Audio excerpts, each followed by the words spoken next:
Good morning, good morning, good morning. Carol Davis here with a spot of sunshine just for you. So I want to give a shout out actually to people around the country, wherever you are. Hope the weather's okay. I get really spoiled here. I mean, we've had some cloudy days for a week and I was really all sad, but that's not cloudy days, so what? I'm very spoiled. I want sun 363 days a year. So today's pretty good, but I hear there's a lot of bad weather around the country. So I'm just praying for anyone who's experiencing bad weather.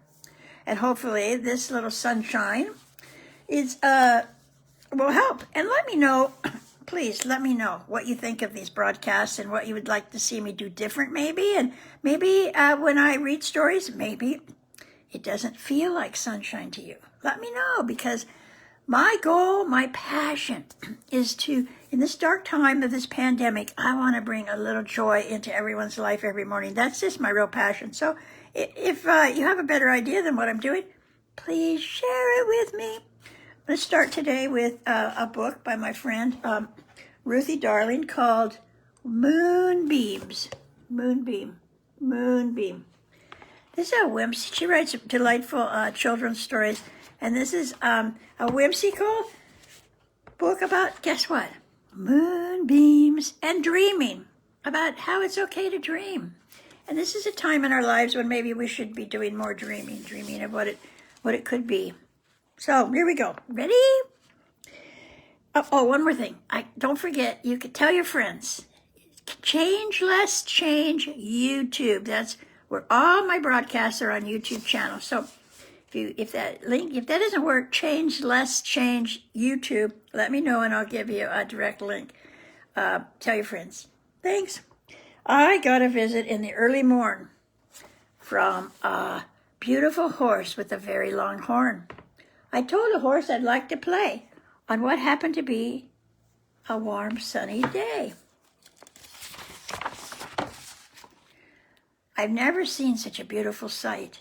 And I wondered if it would visit at night. See, it's a unicorn. See, oh, wonderful. I asked the horse where she was from as I offered to share my nice purple plum. She didn't want any part of my plum, but she went on to tell me where she was from. The land of the rainbows, the horse whispered to me, where everything is as it's meant to be. Then I saw many rainbows dancing around on our green grassy ground.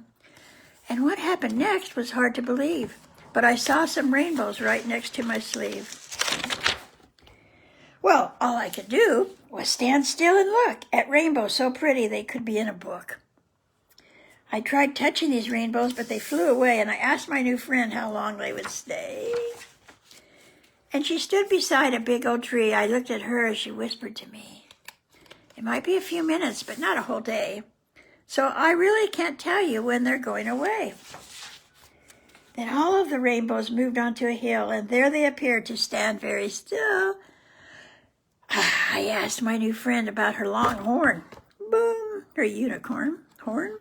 And she whispered to me, "It's the way I was born." As I stood near my friend on this wonderful day, she whispered to me she'd soon be on her way.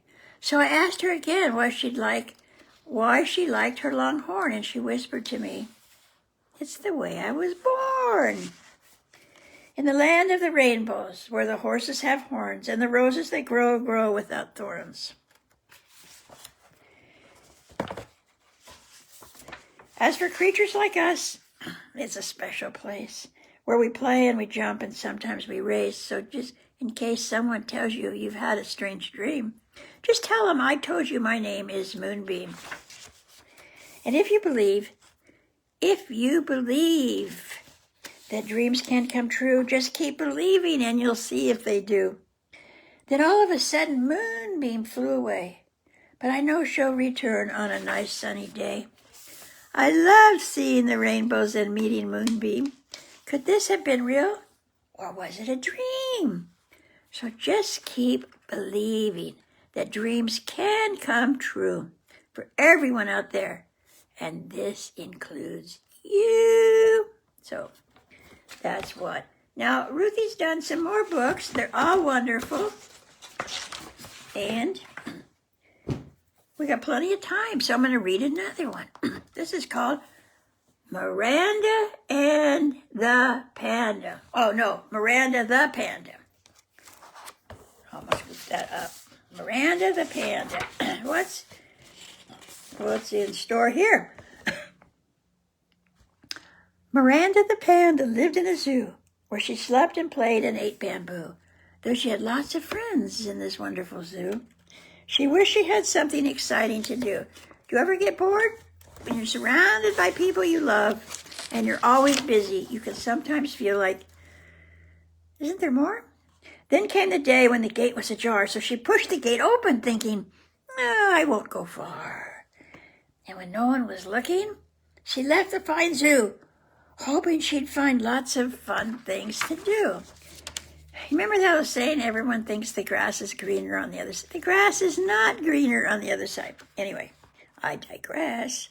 Then she went into town, looked all around, and started to walk toward the children's playground. When a little girl saw her, she said, "She's so cute," and she looked at the panda in her black and white suit. Though Miranda didn't know what the child was saying, she just stood there and watched as the children were playing. Then she left and kept walking till she saw lots of shops, including a shop that sold all kinds of mops. And right next to that shop was a store that sold treats, but none that were fit for a panda to eat. Next she walked past a store that sold wonderful toys. Some meant for girls and some meant for boys. The first place she stopped in sold all kinds of hats. So she tried on a hat trimmed with lots of toy cats. As she stood there, she thought, "This looks silly on me." Do you think that looks silly on her? Oh, yeah, it does. So she left the fine store and sat under a tree. Next, she went to a shop where they cut and curled hair, but they couldn't help Miranda because she was a bear. Still, she stopped to show them her very large paws, and they said, "We're sorry, we do not paint claws." Then she went to a school where she caused such a fuss that she left the big school and jumped on a bus. She stood up in the bus because the seats were too small, and she thought to herself, "This won't do at all." Her trip into town had kept her quite busy, but the ride to the zoo was making her dizzy. She jumped off the bus when it got to the zoo and walked through the gate thinking nothing is new. "I've missed being here, and though nothing is new," this is good, it's important, it's heavy, "I'm happy I'm back at this very fine zoo with all my friends and the zookeeper too. The best place for me is this wonderful zoo, where I play and I sleep and I eat green bamboo. And if you were me, you'd be happy too. So let's just grow wherever we're planted." Have a beautiful day. Love you. Thanks for being here.